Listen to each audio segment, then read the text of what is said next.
Уште пред да го добие извештајот, премиерот ја дисквалификуваше екс-обвинителката на СЕО Ленче Ристовска, која покажа амбиции да стане нов републички јавен обвинител. Дали сите се во игра, вклучително и Ленче Ристовска? Апсолутно не се сите во игра и мојот став поврзано со тоа име е апсолутно дека тоа име не е во игра. Добро, значи барем тројца има во игра, ако можам да заклучам од ова. Па еве, искатализиравме барем некаков одговор од четворица, тројца.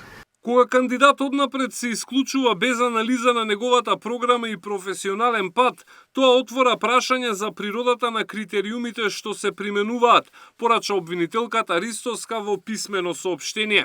Уверена сум дека избор од вакво значење мора да биде заснован на квалитет, а не на подобност. Професионалците во системот мора да знаат дека нивниот труд и стручност се единствената валута што треба да одлучува.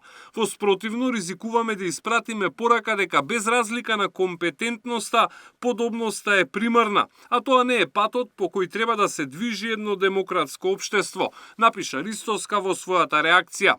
Во нејзина одбрана застана СДСМ. Иако Ристовска доби максимални 10 од 10 поени од Советот на јавни обвинители и позитивна оценка за својата професионалност и стручност, Мицкоски сам одлучува дека таа не е во игра, во живо на телевизија. Независен јавен обвинител не му одговара на Мицкоски затоа што не може да го контролира. Професионалец со интегритет не му се вклопува во концептот, порача од СДСМ.